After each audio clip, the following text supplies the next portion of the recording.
Hello दोस्तों, नमस्कार। SM किसी चैनल में मैं आप सभी लोगों का दिल से बहुत बहुत स्वागत करता हूं।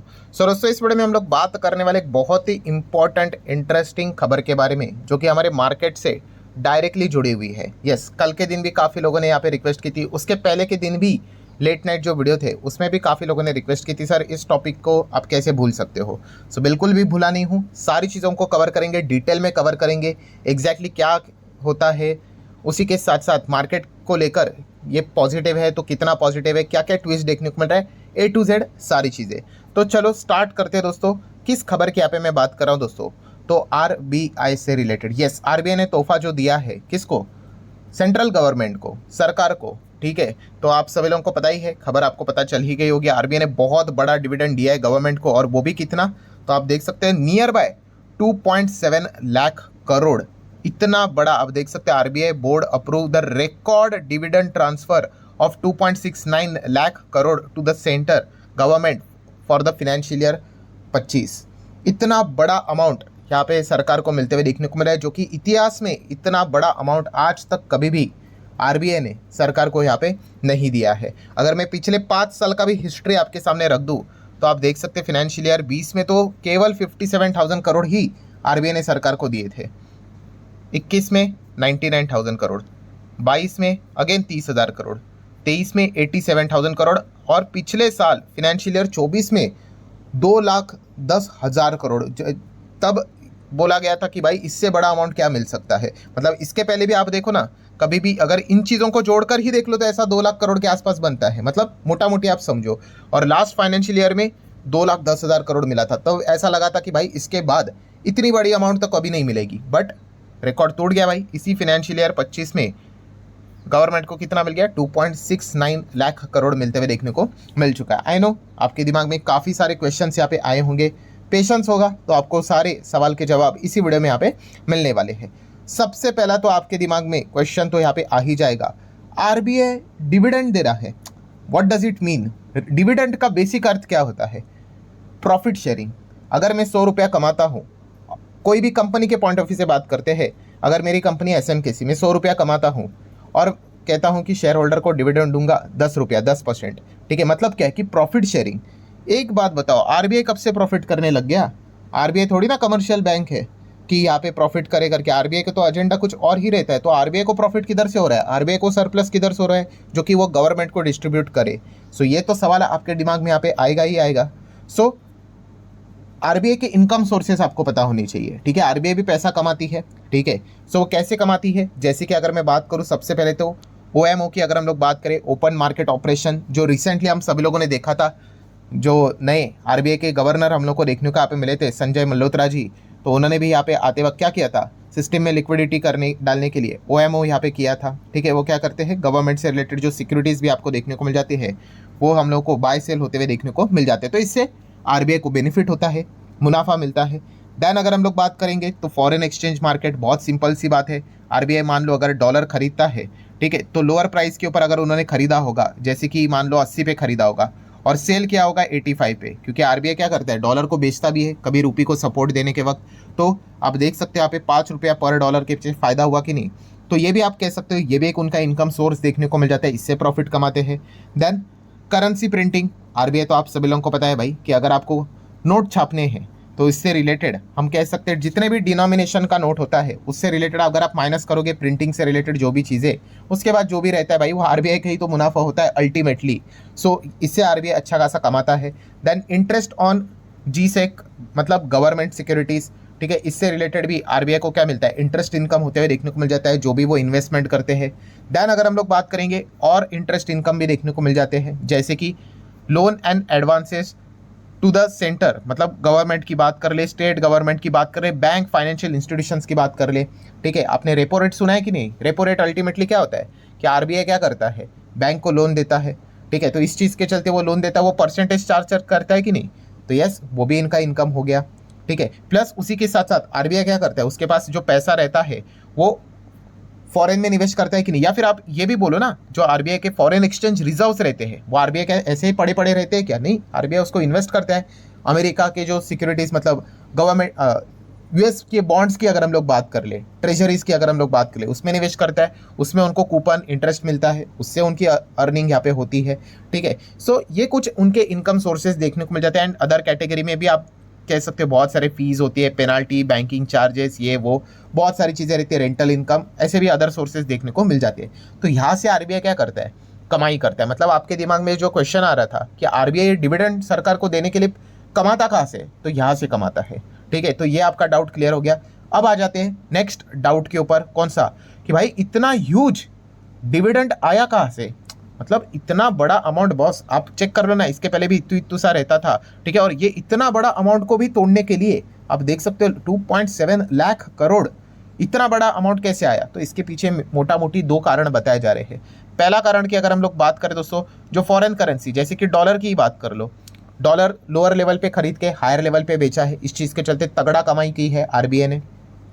एंड दूसरा कारण की बात करें, जो फॉरेन में उन्होंने निवेश करके रखा था, या फिर यहाँ पे हमारे जो फॉरेन एक्सचेंज रिजर्व्स है, इतना बड़ा अमाउंट उन्होंने जो निवेश करके रखा था, उसको बहुत अच्छी, उसके ऊपर उनको बहुत अच्छा रिटर्न मिला है। सो ये मेजरली दो कारण हैं इस चीज़ के चलते आरबीआई को इतना बड़ा प्रॉफिट हुआ है कि मतलब सब कुछ कट कुट करने के बाद, ठीक है, बहुत सारी चीज़ें आपको पैसे वैसे साइड में रखने पड़ते हैं सेफ्टी के लिए, उसके बाद जो पैसा बनता है, बचता है, वो क्या करना पड़ता है, डिविडेंड के फॉर्म में सरकार को आरबीआई देता है।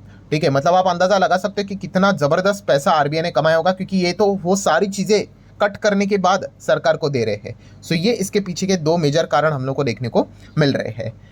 सो समरी क्या है दोस्तों, समरी फर्स्ट पार्ट की समरी की अगर मैं बात करूं तो यस, यहाँ पे आरबीआई ने क्या किया है, सरकार को 2.7 लाख करोड़ अप्रॉक्सीमेटली, इतना बड़ा यहाँ पे जो उनको फायदा हुआ था वो पैसा सरकार को दे दिया है। मतलब क्या है, अभी ये पैसा किसके हाथ में आ चुका है, गवर्नमेंट ऑफ इंडिया, सरकार के हाथ में ये पैसा आते हुए देखने को यहाँ पे मिल चुका है। अब ये खबर गुड न्यूज़ कैसे है, गुड न्यूज़ मतलब मैं स्टॉक मार्केट के हिसाब से ये यहाँ पे बात कर रहा हूँ। तो इसके लिए आपको ये समझना पड़ेगा कि सरकार का जो रेवेन्यू होता है, रेवेन्यू मतलब सरकार के पास पैसे कहाँ से आते हैं।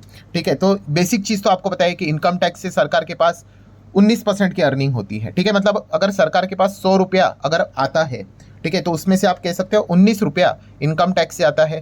देन उसी के साथ साथ कॉर्पोरेट टैक्स से 17 रुपया आता है, जीएसटी से 18 रुपया हम लोग को आते हुए देखने को मिल जाता है, कस्टम से 4 रुपया आता है। ठीक है, ऐसा आपको और भी बहुत सारा डेटा यहाँ पे मिल जाएगा, आप पढ़ सकते हो। ठीक है, यूनियन एक्साइज ड्यूटी से 5% यहाँ पे आता है। ठीक है, नॉन टैक्स रिसिप्ट से 7 आता है। ठीक है, और भी आपको देखने को मिल जाएगी। बट बोरोविंग की अगर हम लोग बात कर ले, बोरोविंग मतलब सरकार कर्जा लेता है, उससे सरकार 28 रुपया उनके पास आता है। मतलब सबसे बड़ा अगर शेयर है सरकार का, वो किससे है, बोरोविंग से है। 100 रुपया अगर सरकार के जेब में है तो उसमें से 28 रुपया उधारी वाले है। अब उधारी तो फोकट में आती है नहीं, ठीक है, कर्जा यहाँ पे लिया है तो कर्जे को चुकाना भी यहाँ पे पड़ेगा। एंड अल्टीमेटली इसके ऊपर क्या लगता है भाई, इंटरेस्ट लगता है। ठीक है, आप कर्जा लो, जितना लेना चाहते हो बड़े लेवल पे लो, बट उतना तगड़ा आपके ऊपर इंटरेस्ट भी चार्ज होगा कि नहीं। ठीक है, सो यही गुड न्यूज़ हम लोग को देखने को यहाँ पे मिल रही है। मतलब सरकार को इतना बड़ा अमाउंट मिल गया भाई, 2.7 लाख करोड़। ठीक है, सो हम यहाँ पे कह सकते हैं, अनुमान एक्सपेक्टेशन लगा सकते हैं कि सरकार की जो बोरोविंग है, डेप्ट है, कर्जा है, शायद से सरकार आने वाले समय में कम लेगा। और अगर कम कर्जा अगर सरकार लेगी तो आपको पता है इंटरेस्ट कॉस्ट भी उनका कम हो जाएगा, देनदारी भी कम हो जाएगी ना, इंटरेस्ट जो लगता है कर्जे के ऊपर। तो एक काफ़ी अच्छी बात है। एंड इससे अल्टीमेटली बेनिफिट क्या होगा, हमारा जो फिस्कल डेफिसिट है, जो कम लगातार होना चाहिए, वो और भी कम होने के लिए मदद होगी। ठीक है, तो ये एक बहुत अच्छा पॉइंट हम लोग को देखने को मिल जाता है। And as a foreign investor की अगर हम लोग बात कर ले, ठीक है, मतलब अगर हम फॉरेन इन्वेस्टर के पॉइंट ऑफ व्यू से बात कर ले, तो फॉरेन इन्वेस्टर हमेशा फिस्कल डेफिसिट की ओर फोकस रखते हैं। ठीक है, जितना फिस्कल डेफिसिट कम होगा उतनी अच्छी बात है। और इस प्रकार की चीज़ें फिस्कल डेफिसिट को कम करने में मदद यहाँ पे करती है। एंड इसीलिए आप यहाँ पे देख सकते हो कि हमारा इंडिया का 10 साल का बॉन्ड यील्ड की अगर हम लोग यहाँ पे बात कर ले, ठीक है, फिलहाल कितना चल रहा है यहाँ पे, 6.2% के आसपास आपको देखने को यहाँ पे मिल रहा है। ठीक है, पहला हमारा आप देख सकते हो कि यहाँ पे गवर्नमेंट सिक्योरिटी से रिलेटेड, बॉन्ड से रिलेटेड आप देख सकते हैं 7% यहाँ पे इंटरेस्ट चलता था। अभी देखो ये लगातार धीमे धीमे धीमे करके नीचे आते हुए देखने को यहाँ पे मिल रहा है। सो बॉन्ड्स के ऊपर इंटरेस्ट अगर कम होगा, मतलब क्या, अल्टीमेटली आप ऐसा भी कह सकते हो कि आने वाले समय में आपके लोन भी सस्ते होते हुए देखने को मिलेंगे। जैसे हम रेट कट के बारे में बोलते हैं ना, रेट कट होता है तो क्या होता है, आपका ईएमआई कम होता है, लोन सस्ता होता है। पहले अगर आपको लोन, मान लो कोई भी XYZ लोन 10% पे मिलता था, आने वाले समय में 9%, 8.5%, 8% ऐसा होते हुए देखने को यहाँ पे मिल सकता है। एंड आप सभी लोगों को पता ही है कि अगर लोन का रेट नीचे आएगा तो फिक्स डिपॉजिट का भी, जितने भी डिपॉजिट्स होते हैं उसके रेट्स भी नीचे यहाँ पे आ जाएंगे, ठीक है। और जितना यहाँ पे एफडीज के रेट्स नीचे आते हुए देखने को मिलेंगे तो लोग अल्टीमेटली क्या करते हैं, अपना जो पैसा है वो शेयर मार्केट की ओर डाइवर्ट यहाँ पे कर देते हैं। थियोरेटिकल यहाँ पे मैं बात यहाँ पे कर रहा हूँ, ठीक है। तो यही चीज़ें हम लोग को चलते हुए देखने को यहाँ पे मिल जाती है। इसलिए मैंने आपको बोला ये मार्केट के हिसाब से ये काफ़ी अच्छी खबर देखने को यहाँ पे मिल जाती है। अब आ जाते हैं एक नेक्स्ट आपके सवाल जो रहेगा, तो क्या इसका इम्पैक्ट मार्केट के ऊपर पड़ेगा? ऑब्वियसली मार्केट के ऊपर पड़ेगा, पॉजिटिवली भी यहाँ पे पढ़ना चाहिए। बट यहाँ पे कहानी में ट्विस्ट भी है। कौन सा? कि जो खबर हम लोग को जब आते हुए देखने को मिली, ठीक है, मार्केट बंद हो जाने के बाद यहाँ पे आई है, बट फ्राइडे के दिन आप देख सकते हो दोस्तों, मार्केट पहले ही 1% उछाल मार गया, ठीक है। इतना भयंकर प्रेशर, अनसर्टेनिटी के माहौल में भी आप देख सकते हो कि फ्राइडे के दिन हमें अच्छी तेज़ी देखने को यहाँ पे मिली थी। सो काफ़ी लोगों का यही कहना है कि इस प्रकार की खबर यहाँ पे आने वाली है, इसका अनुमान मार्केट को पहले ही लग चुका था। इसलिए हम लोग को ये सारी चीज़ें आप देख सकते हो पहले फैक्टर इन होते हुए देखने को यहाँ पे मिल चुकी है, ठीक है। तो सोमवार की तेज़ी के लिए यहाँ पे कुछ ज़्यादा यहाँ पे बचा नहीं है, इसी की चर्चा अभी हम लोग को फिलहाल तो होते हुए देखने को यहाँ पे मिल रही है। सो बेसिकली हम कह सकते हैं मार्केट ने इस चीज़ को क्या कर लिया, ऑलरेडी यहाँ पे थम्स अप देके रखा हुआ है, क्योंकि मार्केट एक्सपेक्ट कर रहा था कि इस प्रकार की खबर यहाँ पे आने वाली। मार्केट का अनुमान भी ये था कि 2.5 लाख करोड़ के आसपास भी शायद से इस वक्त सरकार को सरप्लस मिल सकता है, डिविडेंड मिल सकता है। बट एक्चुअल में 2.7 तक वो सरप्लस हम लोग को जाते हुए देखने को यहाँ पे मिल चुका है। सो ये भी चीज़ें हम लोग को होती हुई देखने को यहाँ पे मिली है। बट अल्टीमेटली आउटकम क्या है दोस्तों, हमारे लिए थोड़ी ना क्या फ़र्क पड़ता है कि कल क्या होगा या फिर अगले हफ्ते के मंडे को क्या होगा। हम तो लॉन्ग टर्म वाले हैं, एंड लॉन्ग टर्म के हिसाब से इस प्रकार की खबरें अच्छा रोल यहाँ पे प्ले करती है। बट इसका अर्थ ये नहीं कि भाई हम आरबीआई के ऊपर ही, मतलब सरकार यहाँ पे रिलाई कर दे कि आरबीआई हर वक्त डिविडेंड से मदद करते रहे। अगर ऐसा अगर हो जाएगा तो भाई सरकार, मतलब आप ऐसा कह सकते हो कि एकदम बोलते हैं ना कि चीज़ों को ग्रांटेड लेना स्टार्ट करेगी, यार आरबीआई से तो पैसा आ ही जाएगा, हमें चिंता की ज़रूरत नहीं। तो ऐसा नहीं दोस्तों, आरबीआई से आ रहा है वो बोनस है ऐसे पकड़ने का। क्योंकि अगर आप हिस्ट्री देखोगे तो आप चेक कर सकते हो चीज़ें फ्लक्चुएट होती है। यहाँ पे 57 था, 99 था, बहुत ज़बरदस्त लग रहा था। अगले साल लग रहा था बहुत आएगा, तो ये तो केवल 30 आया, ठीक है। सो इन चीज़ों के ऊपर सरकार ने निर्भर रहना नहीं होता है, ठीक है। मिल गया तो अच्छी बात यहाँ पे, बट अगर नहीं मिला तो सरकार ने क्या करना है, बाकी जो उनके जो नॉर्मल रेवेन्यू स्ट्रीम्स जो रहते हैं वहीं से सारी चीज़ों को, इकोनॉमी को मैनेज करने की कोशिश यहाँ पे करनी है। बट येस, इस प्रकार से जो चीज़ें हम लोग को देखने को मिल जाती है, ये लॉन्ग टर्म इन्वेस्टर के लिए एंड मार्केट के लिए एक बूस्ट देने वाली खबर ज़रूर देखने को मिल जाती है। सो आशा करता हूँ दोस्तों आपके जितने भी डाउट्स थे सारे यहाँ पे मैंने स्टेप बाय स्टेप यहाँ पे कवर कर लिए हैं। वीडियो हेल्पफुल लगा होगा तो चाहो तो लाइक एंड शेयर यहाँ पे कर सकते हो। मिलते हैं अगले वीडियो में, तब तक के लिए बाय बाय।